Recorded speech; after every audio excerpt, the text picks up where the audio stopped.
Now, I want to talk to you about your smelly potion. You may have guessed what that smell was supposed to be. It hopefully smelt a little bit like chocolate. But what happened? Well, I'm going to do the experiment and then I'm going to tell you the science behind it. So, I've got some smelly powder, just like yours, and I've got some water.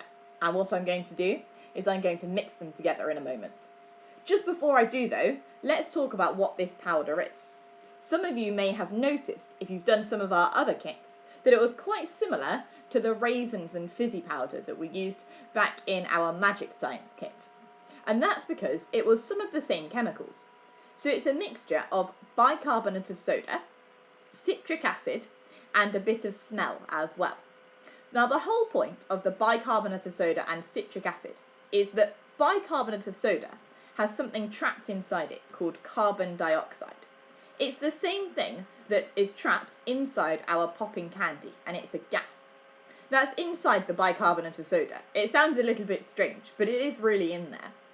And when you mix that with an acid, any acid will do, so vinegar would work, or lemon juice, it creates that carbon dioxide gas. The carbon dioxide gas comes out, and it makes bubbles. The reason we like to use citric acid is because it doesn't happen until you mix it with water. So it's a really cool one, and it's a really easy one to send through the post to you. So in a moment, I'm going to pour some water on to my citric acid and bicarbonate of soda, and it's going to mean that the citric acid and the bicarbonate of soda mix together, they dissolve into the water, and then the acid, when it mixes with the bicarbonate of soda, it releases the carbon dioxide, which makes bubbles. Let's see. I'm going to put this in. Ooh, and it's all starting to fizz up. Now if I put my nose over the top, something extra that happens is the smell actually floats up in the bubbles and gets to my nose. Now you may not be able to see, if I put a bit more water in and it might do this again.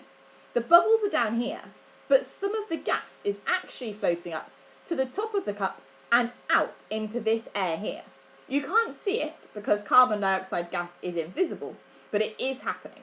So the gas floats up, taking some of the smell with it, and that's why suddenly I can smell it. You could probably smell the powder a little bit before you started the experiment, but the smell was all the way down here. Now the smell has floated up to my nose, and I can smell it really, really strongly because the smell's gone from being down here to all the way up in my nose. It's a bit like if you're sat around a bonfire.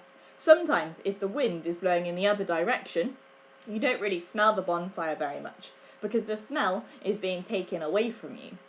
But if the smoke starts to blow in your direction, suddenly you can smell it really, really strongly. It's the same thing in this experiment. When the gas started to bubble up, it took the smell with it and took the smell right into your nose.